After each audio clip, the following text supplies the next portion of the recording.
Temo que nós, como adventistas, estamos esquecendo de mostrar a Bíblia em sua simplicidade. De abrir aquele livro publicado pela Casa Publicadora Brasileira, os Estudos Bíblicos, e fazer cada estudo ali com a igreja, na classe pré-batismal, na classe pós-batismal. E educar as pessoas. Pega um texto, vira para lá. Sabe o que os teólogos de hoje dizem? Isso aí é um método primitivo de estudar a Bíblia. Isso aí é o texto prova, batendo o texto com o grego. Você tem que ter erudição, você tem que conhecer as línguas antigas, você tem que ler os grandes pensadores. E querem às vezes ridicularizar o ancião da igreja, que não sabe grego ou hebraico, ridicularizar o obreiro bíblico que está ali treinadinho nos versos bíblicos. Mas, querido irmão, essa simplicidade de que nós precisamos. Você pode estudar, eu estudo grego e hebraico, não sou contra isso. O problema é a arrogância, é querer dizer que para pregar o evangelho você precisa ter ostentação de linguagem persuasiva ou uma teologia muito incrementada. Isso é um erro. Olha o que Paulo diz aqui em 1 Coríntios 4, 20. Porque o reino de Deus consiste não em palavras, mas em poder.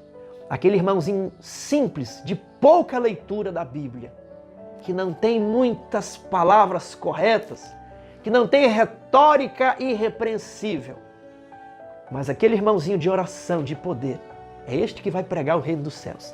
Aquele obreiro de pouco estudo, mas de muita oração, cheio do Espírito Santo, é esse que vai fazer avançar o evangelho. Porque o reino de Deus não consiste em palavra, em teologia, em filosofia, mas no poder do Espírito Santo a mover aquele pregador a apresentar Cristo e este crucificado. E esse trabalho vai redundar em uma grande colheita, em muitos frutos. Eu temo, irmãos, que nós adventistas estejamos nos esquecendo desses métodos simples que nos fizeram chegar até onde chegamos.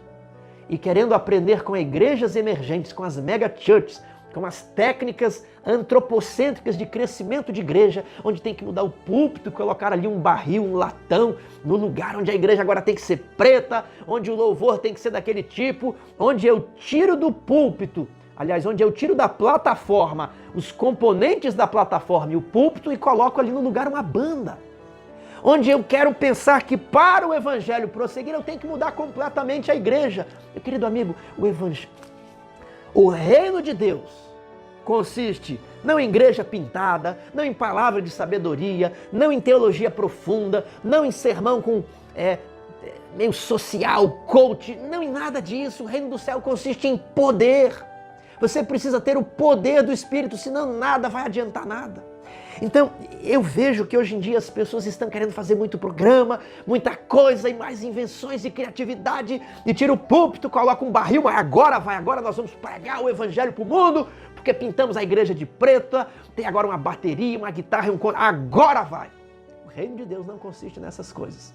O reino de Deus consiste em poder.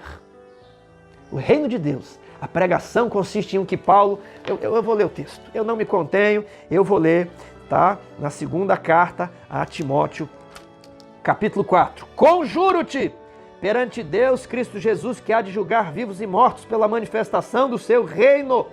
Paulo está conjurando não apenas a Timóteo, mas a todos os fiéis obreiros depois dele, anciãos de igreja, pregadores, pastores, líderes, administradores, comportores. Conjuro-te, prega a palavra, insta, quer seja oportuno, quer não, corrige, repreende, exorta com toda longanimidade e doutrina, pois haverá tempo em que não suportarão a sã doutrina.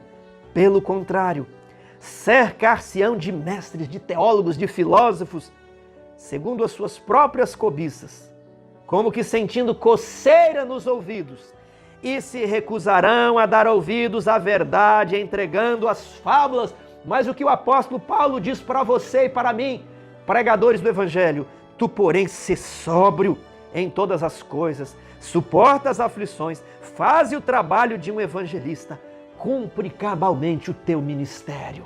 Querido pastor, ancião de igreja, pregador, cumpra cabalmente o teu ministério. Esse é o nosso desafio.